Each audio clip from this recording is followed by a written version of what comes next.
Hello friends, you are welcome to our new lecture that is future indefinite tense.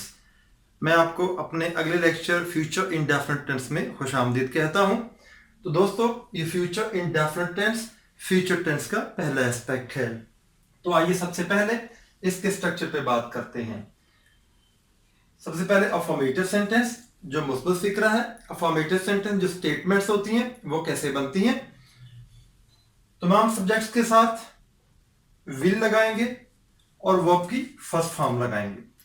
कोई भी subject हो उसके साथ आप विल लगाएंगे और वर्ब की फर्स्ट फॉर्म लगाएंगे।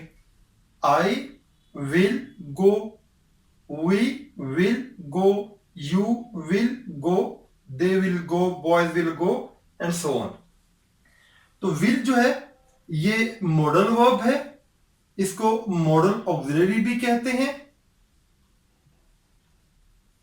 ये एज अ हेल्पिंग वर्ब यहां पे लगेगा जो वर्ब की फर्स्ट फॉर्म है उसके साथ। तो विल या शेल के बाद हम वर्ब की फर्स्ट फॉर्म लगाएंगे।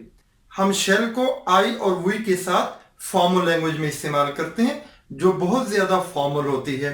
अदरवाइज हम रूटीन में तमाम सब्जेक्ट्स के साथ विल का ही इस्तेमाल करते हैं, या फिर हम अपने सब्जेक्ट्स के साथ अपॉस्ट्रोफी लगा के डबल एल लगा के उसकी कॉन्ट्रैक्टेड फॉर्म बना देंगे। फॉर एग्जाम्पल जैसे मैंने यहां पे नीचे इसको डिस्क्राइब किया है। फॉर एग्जाम्पल सिंपल सेंटेंस है he will go. Will as a modal auxiliary और वर्ब की फर्स्ट फॉर्म, और इसकी कॉन्ट्रैक्टेड फॉर्म जो है वो ही और विल की हम यहां पे हील लगा देंगे।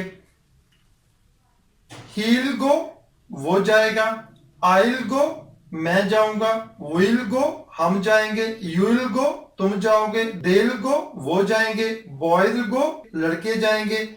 ऐसे बाकी तमाम के साथ हम यहां पे ही की जगह पे आई वी यू दे कोई भी सब्जेक्ट हो उसको लगा के यहाँ पे अपॉस्ट्रोफी और यहाँ पे डबल लगा के विल या शेल की कॉन्ट्रैक्टेड फॉर्म बना देंगे उस सब्जेक्ट के साथ। हाल बता अगर हमारी लैंग्वेज, अगर हमारा सेंटेंस बहुत ही ज्यादा फॉर्मल हो तो फिर हम उसको आई और वी के साथ शेल लगा देंगे, मगर उसकी कॉन्ट्रैक्टेड फॉर्म सेम वैसे ही होगी जो मैंने यहां पे बताई है, जस्ट लाइक दैट जो मैंने यहां पे इसका इजाफा किया है। आई विल गो, आई शैल गो मैं जाऊंगा, आई विल गो मैं जाऊंगा।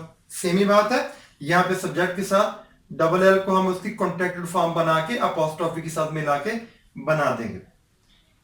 तो नेगेटिव सेंटेंस भी बनाना बहुत ही आसान है। जो ये जो मॉडल वर्ब है शेल और विल उसके साथ हम नॉट लगा देंगे तो ये बन जाएगा नेगेटिव सेंटेंस। सब्जेक्ट उसके साथ विल नॉट और वर्ब की फर्स्ट फॉर्म। स्ट्रक्चर इसका बनेगा यहां पे शुरू में सब्जेक्ट और विल नॉट और वर्ब की फर्स्ट फॉर्म। विल या शेल के साथ हम यहां पे नॉट लगा देंगे तो ये बन जाएगा इंट्रोगेटिव। हाल बता हम अपनी फॉर्मल लैंग्वेज में आई और वी के साथ शेल नॉट लगाएंगे। आई शेल नॉट गो मैं नहीं जाऊंगा, वी शेल नॉट गो हम नहीं जाएंगे, मगर बाकी के साथ हम विल नॉट लगाएंगे। For example boys will not go लड़के नहीं जाएंगे।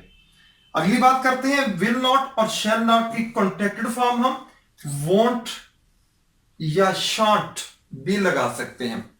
अपनी फॉर्मल लैंग्वेज में आई और वी के साथ हम शांट लगाएंगे। आई शांट गो मैं नहीं जाऊंगा, वी शांट गो हम नहीं जाएंगे, और बाकी सभी के साथ दे वॉन्ट गो वो नहीं जाएंगे, यू वॉन्ट गो तुम नहीं जाओगे, ही वॉन्ट गो वो नहीं जाएगा। तो वॉन्ट जो है ये विल नॉट की कॉन्ट्रैक्टेड फॉर्म है और शांट शेल नॉट की कॉन्ट्रैक्टेड फॉर्म है। अब बात करते हैं इसकी इंट्रोगेटिव सेंटेंसेस की। तो इंट्रोगेटिव सेंटेंसेस में लाइक द प्रीवियस वंस जो हमने पीछे टेंसेस किए हैं, ऐसे जो हेल्पिंग वर्ब है यहां पे इसका मॉडल ऑक्सिलरी वर्ब है, ये भी यहां पे एज अ हेल्पिंग वर्ब ही एक्ट करता है। तो इनको हम सब्जेक्ट के शुरू में लगा देंगे तो वो सेंटेंस बन जाएगा हमारा इंट्रोगेटिव सेंटेंस।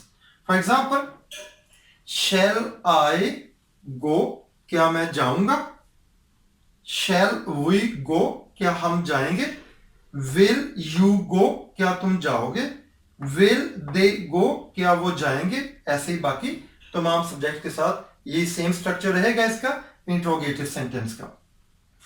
अब हम बात करते हैं ये जो हाउ, वाई, व्हेन और वेयर के साथ जो इनके इंट्रोगेटिव सेंटेंसेस बनेंगे, यहां पे सभी के साथ विल, सब्जेक्ट और वर्ब की first form.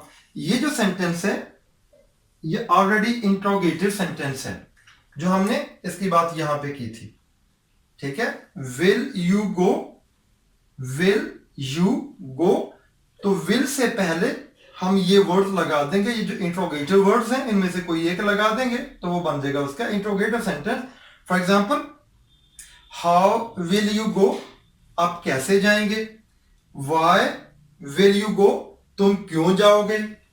When will you go, तुम कब जाओगे? वेयर विल यू गो, तुम कहां जाओगे? अब बात करते हैं व्हाट के साथ। व्हाट विल यू, बिल्कुल वैसे ही जैसे इनके साथ हमने इंट्रोगेटिव सेंटेंस बनाया है ऐसे ही व्हाट के साथ बनेगा। व्हाट विल यू डू, आप क्या करेंगे? सेम जो इंट्रोगेटिव सेंटेंस है उससे पहले हम व्हाट लगा देंगे तो व्हाट के साथ भी इंट्रोगेटिव सेंटेंस वैसे ही बनेगा। हाँ बता, हु के साथ जो है जरा डिफरेंट बनेगा, क्योंकि पहले पिछले लेक्चर में मैं आपको बता चुका हूं कि who as a subject act करता है और हु के बाद हेल्पिंग वर्ब या मॉडल ऑक्सिलरी वर्ब, उसके बाद सब्जेक्ट लगाने की जरूरत नहीं है, सिंपली वर्ब की फर्स्ट फॉर्म लग जाएगी फ्यूचर इंडेफिनिट टेंस में, जैसे यहां पे मैंने लिखा हुआ है हु विल गो, कौन जाएगा। तो विल के बाद यहां पे सब्जेक्ट लगाने की जरूरत नहीं है, जैसे यहां पे बाकी के साथ आपने सब्जेक्ट लगाया विल के बाद, तो हु के लिए विल के बाद यहां पे सब्जेक्ट लगाने की जरूरत नहीं है। अब बात करते हैं नेगेटिव इंट्रोगेटिव सेंटेंसेस की। क्योंकि ये इंट्रोगेटिव भी है तो इसमें शैल और विल सेंटेंस के शुरू में आएगा, शैल आई और वी के साथ। शैल आई नॉट गो, सब्जेक्ट के बाद आप नॉट लगाएंगे। शैल वी नॉट गो, क्या हम नहीं जाएंगे? तो ये फॉर्मल लैंग्वेजेस में शैल आई, शैल वी का इस्तेमाल हम करेंगे और बाकी के साथ विल लगाएंगे। विल यू नॉट गो, क्या तुम नहीं जाओगे? विल दे नॉट गो, क्या वो नहीं जाएंगे? Will boys not go, will he not go, will she not go and so on. हाँ अलबत्ता यहां पे हम नॉट और विल या शेल की कॉन्ट्रैक्टेड फॉर्म भी शुरू में लगा सकते हैं। नॉट और विल या शेल के साथ इकट्ठा कॉन्ट्रैक्टेड फॉर्म बना के शुरू में लगा सकते हैं इसको नेगेटिव इंट्रोगेटिव बनाने के लिए। फॉर एग्जाम्पल, आप अगर विल नॉट का इस्तेमाल कर रहे हैं तो वॉन्ट लगाएंगे। वॉन्ट यू गो, क्या आप नहीं जाएंगे? वॉन्ट दे गो, क्या वो नहीं जाएंगे? वॉन्ट ही गो, क्या वो नहीं जाएगा? वॉन्ट शी गो, क्या वो नहीं जाएगी? मगर अपनी फॉर्मल लैंग्वेज में जो फॉर्मल सेंटेंसेस है उसमें आई और वी के साथ हम शांट लगाएंगे। मगर दोस्तों शांट का इस्तेमाल बहुत ही कम इस्तेमाल होता है, बल्कि इवन के जो अमेरिकन लैंग्वेज है उसमें इसको बिल्कुल ही छोड़ दिया गया है, शांट का इस्तेमाल अब नहीं किया जाता, दोनों के साथ वॉन्ट का इस्तेमाल किया जाता है। For example, won't I go, क्या मैं नहीं जाऊंगा? Won't we go, won't you go, won't they go and so on, बाकी के साथ भी ऐसे ही है। हाँ बता, इसका इस्तेमाल भी आपको आना चाहिए क्योंकि अभी भी ये इस्तेमाल किया जाता है जो बहुत ज्यादा फॉर्मल लैंग्वेज है आई और वी के साथ। शांट आई गो, क्या मैं नहीं जाऊंगा? शांट वी गो, क्या हम नहीं जाएंगे? अब बात करते हैं हाउ, वाई, व्हेन और वेयर के साथ, उनके साथ भी ये सेंटेंसेस ऐसे ही नेगेटिव इंट्रोगेटिव सेंटेंसेस बनेंगे। फॉर एग्जाम्पल, इनके शुरू में हम हाउ लगा दें, वाई लगा दें, वेयर लगा दें, व्हेन लगा दें तो ऐसे ही सेंटेंस बन जाएंगे। फॉर एग्जाम्पल, हाउ के साथ करते हैं हाउ वॉन्ट आई गो, मैं कैसे नहीं जाऊंगा? वाई वॉन्ट आई गो, मैं क्यों नहीं जाऊंगा? व्हेन वॉन्ट आई गो, मैं कब नहीं जाऊंगा? इस तरह वेयर के साथ हम इनका नेगेटिव इंट्रोगेटिव सेंटेंस बना देंगे। तो ये जो नेगेटिव इंट्रोगेटिव सेंटेंस है इससे पहले हम इनको लगा देंगे, यहां पे शुरू में पुट कर देंगे तो वो इन जो क्वेश्चन वर्ड्स हैं इनके साथ नेगेटिव इंट्रोगेटिव सेंटेंस बन जाएगा। हाँ बता हु के साथ जो मैं पहले आपको बता चुका हूं कि who as a subject act करता है, तो सिंपली उसके साथ आप वॉन्ट लगाएंगे, यहाँ पे सब्जेक्ट लगाने की जरूरत नहीं है। हु वॉन्ट गो, कौन नहीं जाएगा। तो ये फ्यूचर इंडेफिनिट टेंस का स्ट्रक्चर। इसके अफर्मेटिव सेंटेंसेस जो सिंपल स्टेटमेंट्स होती हैं, और इसके नेगेटिव सेंटेंसेस, और इसके इंट्रोगेटिव और नेगेटिव इंट्रोगेटिव सेंटेंसेस, इनका स्ट्रक्चर क्या होता है और ये सेंटेंसेस कैसे बनते हैं, इनका प्रॉपर फॉर्मेट क्या है, तो ये यहाँ पे मैंने आपको इन डिटेल इसकी वजाहत यहाँ पे कर दी है। और आगे चलते हैं। बहुत ही इंपॉर्टेंट इसका इस्तेमाल, फ्यूचर इंडेफिनिट टेंस का इस्तेमाल कहां कहां पे होता है, तो यहां पे मैंने इन डिटेल इसको डिस्कस किया है। तो सबसे पहले बात करते हैं टू मेक अ प्रिडिक्शन। जब हम कोई क्यास आराई करते हैं, जब हम आने वाले वक्त के बारे में पहले खबर दे देते हैं, कोई हम आइडिया लगाते हैं, कोई अंदाजा लगाते हैं कि इसका नतीजा ये निकलेगा या ऐसा काम हो जाएगा, तो इसको हम प्रिडिक्शन कहते हैं। कोई ना कोई क्यास आराई करना। For example, I think it will stop raining soon. I think it will stop raining soon, मेरा ख्याल ये है कि जल्द ही बारिश थम जाएगी।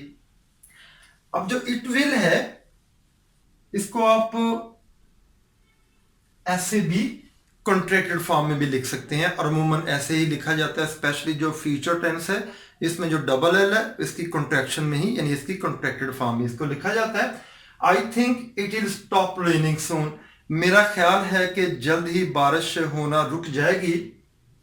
तो अब ये जो आप प्रिडिक्शन कर रहे हैं जल्द ही बारिश के रुकने की, जो आप प्रिडिक्शन कर रहे हैं, जो आप कयास आराई कर रहे हैं, तो उसको आपने फ्यूचर इंडेफिनिट टेंस में इस्तेमाल करना है। तो नेक्स्ट है to offer to do something for someone, किसी के लिए कुछ करने की पेशकश करना, उसको ऑफर करना, तो उसके लिए भी हम फ्यूचर इंडेफिनिट टेंस का इस्तेमाल करते हैं। For example, you look frozen, आप दिखाई देते हैं कि आपको बहुत सर्दी लगती है। फ्रोजन जमे हुए होना, सर्दी के साथ जम जाना, बहुत ज्यादा ठंड लगना, बहुत ज्यादा सर्दी लगना, तो दिखाई देता है कि आपको बहुत ज्यादा सर्दी लगती है। I make you some hot soup, मैं आपके लिए कुछ गरम गरम सूप बनाऊंगा। तो ये जो है ना, I make you some hot soup, मैं आपके लिए कुछ गरम सूप बनाऊंगा, तो ये आप उसको ऑफर करते हैं कि आपको सर्दी लग रही है, तो मैं आपको कुछ गरम गरम सूप बना दूंगा। नेक्स्ट है टू मेक अ प्रॉमिस, किसी शख्स से जब आप वादा करते हैं, तो उसको भी आप फ्यूचर इंडेफिनिट टेंस में इस्तेमाल करते हैं। उस अपनी बात को, उस अपने सेंटेंस को फ्यूचर इंडेफिनिट टेंस में आगे बयान करते हैं। For example, will be there by 8, will be there by 8, हम 8 बजे तक वहां होंगे। डोंट वरी, घबराओ मत। तो आप उससे प्रॉमिस कर रहे हैं, आपका जो लहजा है उससे वादे वाला है, उससे प्रॉमिस वाला है कि मैं वहां पे 8 बजे तक पहुंच जाऊंगा।